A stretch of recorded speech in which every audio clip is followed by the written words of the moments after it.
नमस्कार। बाढ़ की विभीषिका या नम जमीन जैसे कई कारणों से हमारे किसान भाई धान की कटाई के बाद गेहूं की बुआई करने में देर करते हैं। खेत को तैयार करने के लिए कई दफे जुताई में मेहनत और पूंजी दोनों लगाते हैं, लेकिन अफसोस देर से बुआई का असर गेहूं की पैदावार पर पड़ ही जाता है। किसान भाइयों, अगर देखा जाए तो कहीं ना कहीं इसके पीछे एक और कारण है, और वो ये है कि आप तक कृषि की आधुनिक यंत्रों की पहुंच नहीं है। तो आइए अपने इस भाग में हम आपको जानकारी देते हैं जीरो टिलेज तकनीक के बारे में। हम आपको ये भी बताएंगे कि ये तकनीक आपके लिए क्यों है उपयोगी।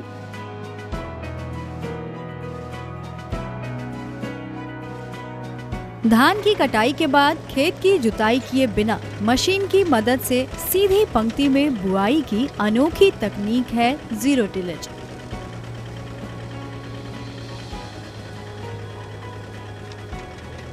खरीफ सीजन के तुरंत बाद इस विधि से गेहूं की बुआई करने से कम लागत में अच्छी पैदावार ली जा सकती है। ये देखिए, यही है जीरो टिलेज मशीन। आइए अब इस मशीन की बनावट पर गौर करें।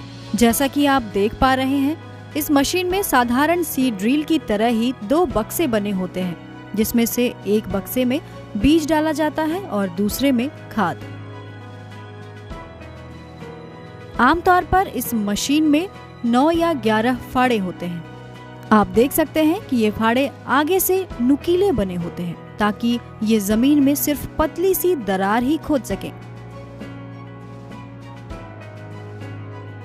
इसकी बनावट में ध्यान देने वाली बात ये है कि प्रत्येक फाड़ों में प्लास्टिक की एक पाइप खाद और बीज वाले बक्से से सीधे जुड़े होते हैं, जिससे खाद ठीक बीज के पीछे गिरता है।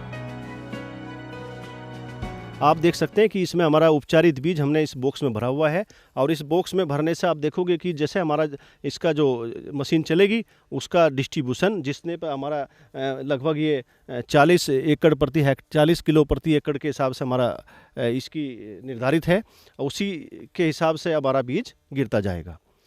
ये बॉक्स आप देख सकते हैं कि ये पाइप है, इससे हमारा गेहूँ नीचे आता है, और जो दूसरा पाइप है, इस पाइप से हम देख सकते हैं कि इससे हमारा खाद इसमें आता है, ऊपर से आता है। खाद की जो गहराई है वो लगभग 1 सेंटीमीटर नीचे है बीज से। तो इसका मकसद ये होता है कि जो डीएपी उर्वरक हम इसमें पड़ा है वो अगतिशील रहता है मिट्टी के अंदर, और वो जड़ों के नीचे जाता है। तो उसका जो स्थापना है मिट्टी के अंदर, वो बीज के 1 सेंटीमीटर नीचे है, जिससे कि बीज की जड़ें निकलेंगी, पौधा उगेगा, पौधे की जड़ें बनेंगी, और पौधे की जड़ों के संपर्क में हमारा उर्वरक रहेगा, जिससे कि उसका वो उचित उपयोग कर सकता है। तो किसान भाइयों, इस मशीन के कई फायदे के कारण गेहूं के लिए शून्य जुताई पद्धति यानी जीरो टिलेज विधि किसी वरदान से कम नहीं है। परंपरागत तकनीक से गेहूं की बुआई करने की बजाय जीरो टिलेज तकनीक को तवज्जो देने के पीछे कई ऐसे कारण हैं जिसे आप और नजरअंदाज नहीं कर सकते। जैसे जीरो टिलेज से खेती करने पर बिना खेत जोते पंक्ति में गेहूं की बुआई तथा मिश्रित खाद का प्रयोग एक साथ किया जा सकता है। इस यंत्र के प्रयोग से बीज उचित गहराई में गिरते हैं, जिससे अंकुरण काफी अच्छी होती है। आपको ये भी बताते चलें कि छिड़काव विधि की तुलना में इस यंत्र के उपयोग से बीज एवं उर्वरक की मात्रा भी कम लगती है, और तो और खेत की जुताई न होने के कारण मिट्टी में नमी अधिक दिन तक संरक्षित रहता है, जिससे सिंचाई खर्च में भी बचत होती है।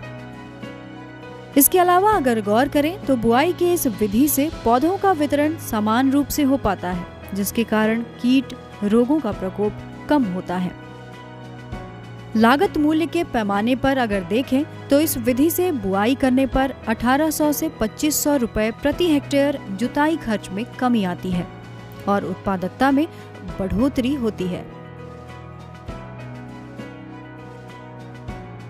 चूंकि धान की कटनी के बाद बगैर जुताई के गेहूं बोने से धान के पौधों के अवशेष सड़कर खेत में ही मिल जाते हैं, इसलिए मिट्टी की गुणवत्ता में और भी बढ़ोतरी होती है। साथ साथ गेहूं की फसल में खरपतवार की समस्या भी कम देखने को मिलती है। तो देखा आपने, बिना जुताई के भी आप गेहूं की उन्नत पैदावार पा सकते हैं। लेकिन इससे पहले कि आप गेहूं की इस जीरो टिलेज तकनीक को अपनाएं। आपको करनी होगी कुछ खास तैयारियां और इसके साथ ही आपको मशीन द्वारा बुआई की अलग अलग विधियों को भी समझना होगा। तो चलिए गौर करते हैं इन तमाम पहलुओं पर। किसान भाइयों, इस विधि को अपनाने के पहले आपको थोड़ी तैयारी करनी पड़ती है। जैसे सबसे पहले आप अपने खेत की पड़ताल कर लें। यदि जमीन उबड़ खाबड़ हो तो इस मशीन का प्रयोग ना करें, या फिर अगर खेत में खरपतवार अधिक दिखाई दे रहा हो तो बुआई के 7 से 10 दिन पहले ग्लाइफोसेट 41% दवा का इस्तेमाल 1 लीटर प्रति एकड़ की दर से करना चाहिए, ताकि खरपतवार पूरी तरह से नष्ट हो जाए। ध्यान रखने वाली बात ये भी है कि जीरो टिलेज मशीन से बुआई करते समय मशीन को कल्टीवेटर की तरह नहीं चलाना चाहिए। आमतौर पर इस मशीन से बुआई की 2 विधियां प्रचलित हैं। तो आइए सबसे पहले किनारे से किनारा विधि को समझते हैं। दरअसल इस विधि में खेत के किसी एक किनारे से 3 मीटर मापकर चिन्हित कर देते हैं। यही प्रक्रिया सामने वाले छोर पर भी करते हैं। ऐसा इसलिए किया जाता है ताकि इस 3 मीटर जगह में ट्रैक्टर आसानी से मोड़ा जा सके। अब ट्रैक्टर को चिन्ह के दाहिने या बाएं वाले मेड़ से सटाकर चिन्ह के पास पिछला चक्का इस प्रकार रखते हैं कि जीरो टिलेज मशीन के फाड़ लगाए गए निशान पर ही पड़े। दूसरे छोर पर जाकर जब मशीन निशान को छू ले तो हाइड्रोलिक से मशीन को ऊपर उठा लेते हैं। अब ट्रैक्टर को घुमाकर फिर पहले वाले स्थान के बगल में इस प्रकार ले आएं कि ना तो पहले वाले जुते हुए भाग पर मशीन दोबारा चले और ना ही बीच में जमीन का कोई हिस्सा छूटा रह जाए। अब मशीन चिन्ह पर नीचे गिराकर बुआई करते हैं। इस तरह से जब पूरे खेत की बुआई हो जाए तो दोनों छोर पर छूटे हुए भाग में बुआई करनी चाहिए। जरा गौर करें, इस भाग में ट्रैक्टर को पहले की दिशा के लंबवत करते हैं। ऐसा करने से बुआई अच्छी तरह से हो पाती है। बुआई की दूसरी विधि है किनारा से मध्य विधि। इस विधि में बुआई की प्रक्रिया लगभग किनारा से किनारा की तरह ही है। दोनों विधि में अंतर सिर्फ इतना है कि एक बार जब मशीन किनारे से होते हुए एक छोर से दूसरे छोर जाती है तो वापसी में मध्य से लौटती है। बुआई की विधि चाहे कोई भी हो, लेकिन जीरो टिलेज अपनाने के साथ ही आपको ध्यान में रखनी होगी कुछ जरूरी बातें। जी हाँ, कुछ सावधानियां भी बरतनी होगी, जिसके बाद ही आप गेहूं की अच्छी फसल ले पाएंगे। तो आइए गौर करते हैं कुछ ध्यान में रखने योग्य बातों पर। किसान भाइयों, उस खेत में जीरो टिलेज मशीन का उपयोग ना करें जहां से जल की निकासी ना हो। खरपतवार वाले खेत में उचित दवा के छिड़काव करने के 7 दिनों बाद ही बुआई करें। ध्यान रहे, अत्यधिक गीली जमीन में भी इस विधि का प्रयोग नहीं किया जाना चाहिए। मोड़ पर मशीन ट्रैक्टर हाइड्रोलिक से उठाकर मोड़ें और मशीन को लाइन पर गिराने के बाद ट्रैक्टर से मशीन चलाएं। हर मोड़ पर ये जांच लें कि पाइपों से खाद बीज गिर रहा है या नहीं। ध्यान रहे कि बॉक्स में खाद बीज एक समान रूप से हर छिद्र के ऊपर रहना चाहिए। इस तकनीक को सीखकर और इन सावधानियों को ध्यान में रखकर आप निश्चित तौर पर गेहूं की अच्छी उपज ले सकते हैं। और खुशी की बात तो ये है कि इस विधि को अपनाने में आप सरकारी सहायता भी ले सकते हैं।